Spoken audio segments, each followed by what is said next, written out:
Hi, this is a Singer M1000, but from what I've been told, this is basically pretty much the same across the board on the Singer sewing machines. But I'm going to go over the parts of it real quick. This is the hand crank for the needle. This is for the bobbin spool when you're winding it. This will go up and down, so make sure that this is all the way back, and you'll need to make sure that you have the thread in it where it's coming off of the back counterclockwise. And this here is a thread guide, and you loop it down here and up through this lever here. There's a hole in it, and you just thread it from right to left. Back down, there is a hook right here. You put your thread behind the hook and then through the eye. Now, this is very important. I had to find out the hard way.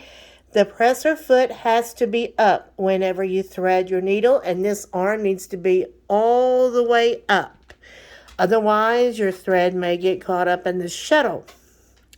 Took me a while to figure that out, so thought I'd let you guys know that. So I'm gonna pause it real quick while I thread this. I also put my finger behind it so that I can kind of see where the eye is a little better. Just be careful that you don't bend or break the needle. This screw here is what will hold the needle in. So if you ever need to take your needle out, you just turn this counterclockwise. And you can take the needle out and then put the other needle back in.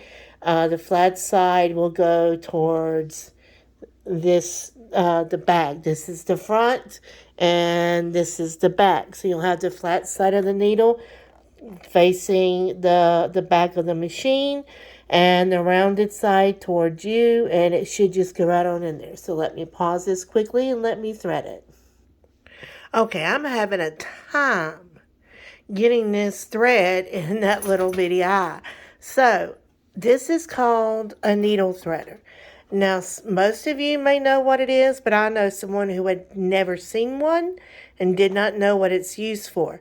So basically, you take this little wire and you stick it through the eye of the needle, and then you put the thread through the wire, and then you pull it through. Now, because you have to have the thread going from this side to this side, you need to pull the thread going this way. So this needs to go through the eye from the back. And I need two hands for this, so I'm going to pause it and lay this down, and I'll be back in just a second. Okay, now I've gotten the thread through the wire loop of the needle threader. Now, I have a very good track record with these wires pulling out as I'm pulling the thread through the needle. So as I pull backwards, I'll have my thumb on the front of the wire and kind of pushing it, kind of supporting it as it's going backwards. And that way, I found that it helps keep the wires from pulling out. See, like that. And then, there we go. And that's how you do it. Now, don't forget to hook the thread around that hook. Now, if you watch the video or a video, it says that you hook it from the left. On mine, it's completely solid on the left, and I have to do it on the right. But whatever side you've got the opening, that's to where you're going to put that thread through, but it has to go through that loop. Now, one of the reasons that I found out I was doing it wrong was I was threading the needle wrong and pulling the bobbin thread through is because my thread was getting caught in the shuttle. Now, this is the bobbin, and this is the tension, and then there is a shuttle, a silver shuttle that goes around, and it was grabbing the thread, and it was just grabbing and grabbing and grabbing, and eventually the tension was so great in here that it broke my thread. And I thought I was the machine. I didn't know if I was doing something wrong. So if you're having that issue, you can try what I'm going to show you here because it actually fixed my issue. So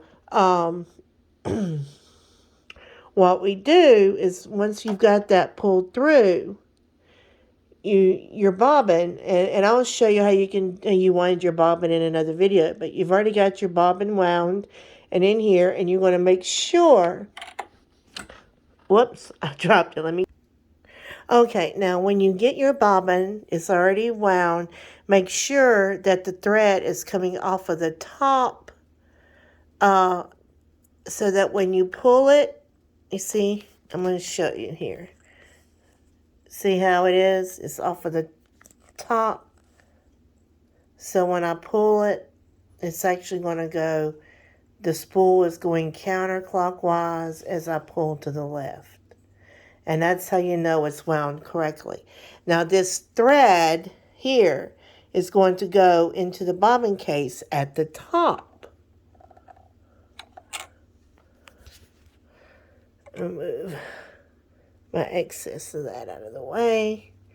Now, do you see this? It's at the top. Okay?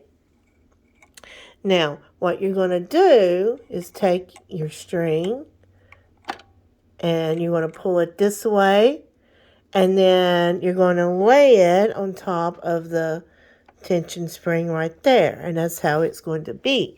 Now, if you'll look on your plate, it also tells you how to do it.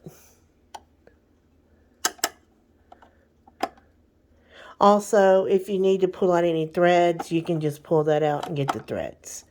Now, if you do need to get down in there, you can take these two screws out and you can get access to the whole bobbin case. If you had to do that, I would take this pressure foot off, but I'll do that in another video. Just if you need to do that, that's how that would go. And of course it pulls back out.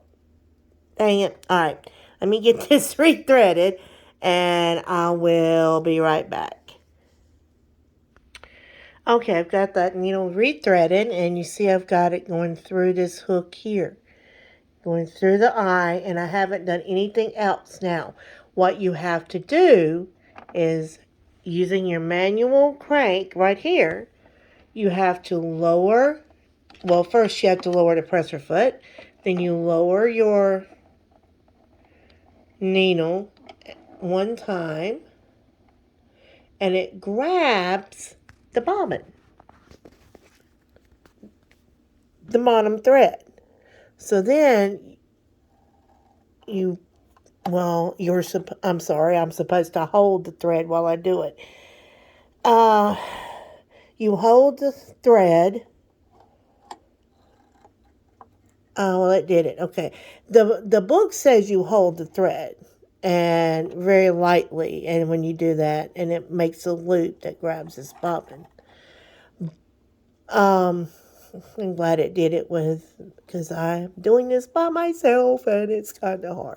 Now, once you get that, you're going to raise your foot, and then you're going to bring both of these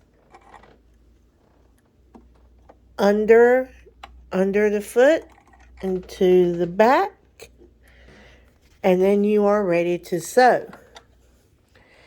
And that is how you thread the needle and the bobbin and get everything to work correctly and avoid the shuttle catching the thread and not sewing a stitch, which was the bane of my existence for about 4 days. All right, thank you for watching the video, and I hope this helped you, and I wish someone had done this thing, as it would have helped me a lot. So, have a good night. God bless.